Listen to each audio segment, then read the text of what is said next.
Hello, welcome from the European Cancer Congress 2015 in Vienna.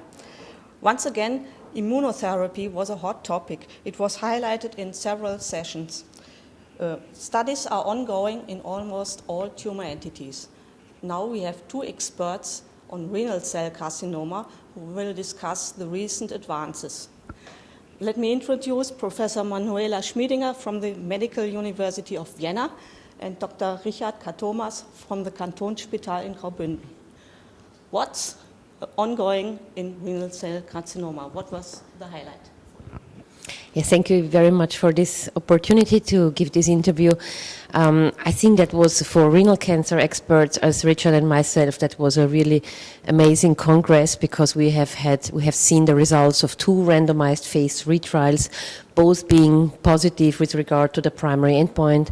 And so again, these two trials will lead to a paradigm shift in the second-line treatment of kidney cancer. Maybe, Richard, you want to explore in further details about the design of these trials. Let's maybe start with a CheckMate trial. Yes, for sure.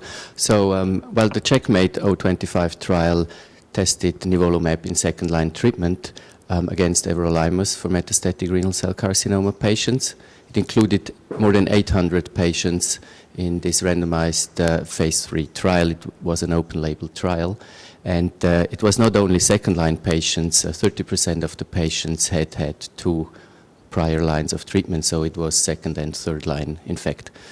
The baseline characteristics were really well balanced, and it showed that the primary endpoint of overall survival was clearly met with a significant improvement of 5.4 months for treatment with nivolumab as compared to everolimus. So I think this is really the first time we can see an overall survival benefit in second-line treatment. Yes, I absolutely agree. I mean, reaching a positive endpoint with regard to overall survival is very difficult in kidney cancer because, of course, also the trials are always a little bit confounded by, this endpoint is always confounded by subsequent therapies and so on. And I think in this particular study, what is quite interesting was that, in fact, the progression-free survival, which actually was a secondary endpoint, was similar between everolimus and nivolumab. And nevertheless, patients who were assigned to nivolumab had a statistically significantly better overall survival. So how would you interpret this data with regard to no differences in PFS, but a good difference with regard to OS? Well, my take on this is that unfortunately, not all patients benefit from nivolumab. So in fact, it's 1/3 of the patients does not respond at all, and good responses were seen in another third of the patients. So the patients that do respond, they have a very prolonged response. But being the fact that quite a few patients do not show any response, you cannot see any benefit in progression-free survival. So this is completely different from what we're used to, because the patients that do well, they do so for a very long period of time, and therefore they improve the overall survival. That's my feeling. I wonder what you think about that. Yeah, I agree. So this is certainly part of it, of the story. And what is also quite interesting with this kind of novel agents is that patients may benefit from the drug despite being, let's say, by RECIST, having progressed by RECIST criteria. And there were data at this congress that patients who receive nivolumab beyond treatment progression still have some kind of benefit. So I think we really will learn in the future. We will need to learn in the future when to stop treatment. In fact, this is going to be a real challenge in clinical practice. Yes, you're absolutely right. This is a very, very important point. If you stop these treatments too early, because there were responses seen even after 6 months of treatment, so you really need time with these agents to see a benefit from them. That is completely different than from what we knew from the TKI treatments. What I also found quite interesting in this study was when we look at the subgroup analysis, that interestingly, poor risk patients appear to derive the largest benefit with nivolumab. And that is interesting in that way because one would think when considering immunotherapy as a strategy that you would maybe rather choose a good risk patient with low tumor bulk and so on. That was at least in our minds that this is an ideal immunotherapy candidate. And now the data show that in fact the benefit for the poor risk patient was quite impressive. Yes, I think that actually probably these poor risk patients, they have higher mutational loads in their tumor, and we now learn that not PD-L1 status may not be a very good discriminator, as we can discuss afterwards, but maybe it's more the mutational load that you can find that leads to a benefit for the patients. This, at least, it looks as if the worse the risk category, the better they are benefiting from the treatment. Yes, I agree, and also the fact that the importance of the mutational status with regard to benefits from PD-1 checkpoint inhibitors has been shown for other tumors as well. So it's very likely that this is at least part of an explanation.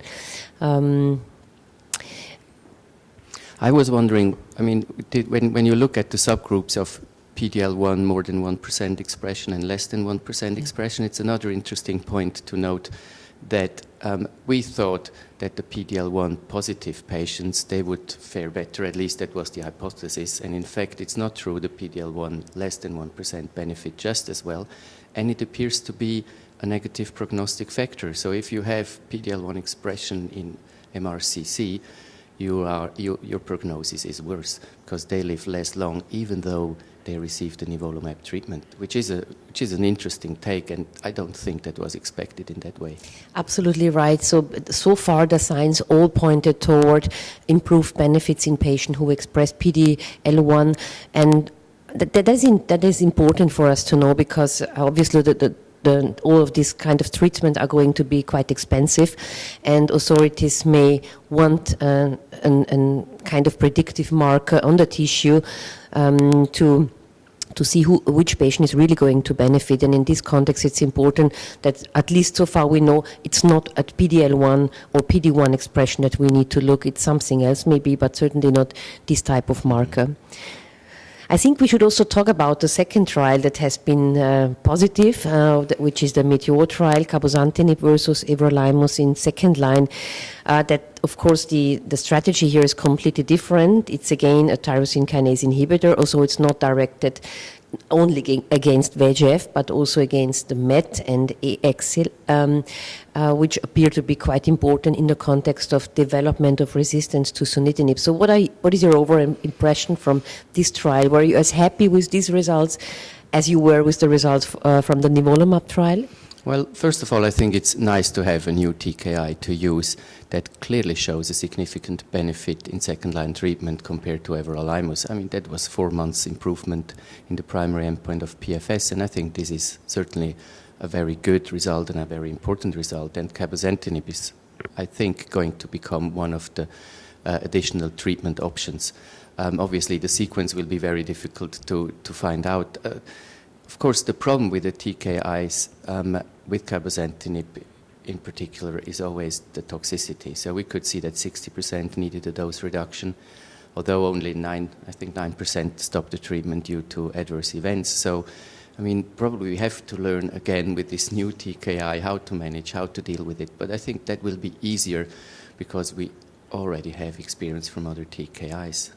I fully agree. I think even though it appears high that 60% required dose reduction, I think at the end what really counts is the total number of grade 3 and 4 toxicities and even more how many patients had to discontinue due to toxicity, and that was not too impressive. So I think we are going to be able to manage these side effects, and exactly because of what you said, because we have learned over the last 10 years how to use those TKIs, and the side effect profile of cabozantinib is not so very much different from other TKIs that we have been using in the last years.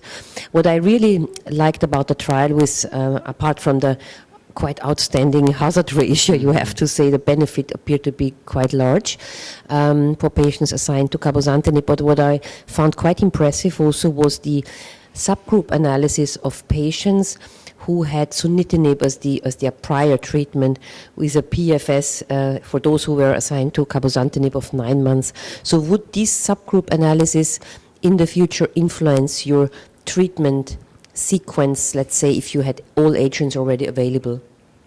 That's obviously a very difficult question to answer. I think it looks as if, we know that, for instance, axitinib after sunitinib does not yield very, very large progression-free survival, at least in the AXIS trial. And so therefore, this might well be the better option to choose cabozantinib as second-line treatment. On the other hand, we have to find a place for nivolumab as well. And when do we use it? You were saying it before. Maybe it's not the patients with a low tumor burden as we thought that they would be. Maybe it's the ones with a higher tumor burden. Shall we give the immune checkpoint inhibitors first, wait with the second line, which then is a third-line TKI? So I think there are so many open questions, and we need to work on that, resolve that over the next few months. Well, we won't make that, but over the next year or so. Do you want to add a final conclusion? Because we have to come to an end. Our time is almost over. So my final conclusion is, I think it's clear that everolimus is kind of out of the game in second line.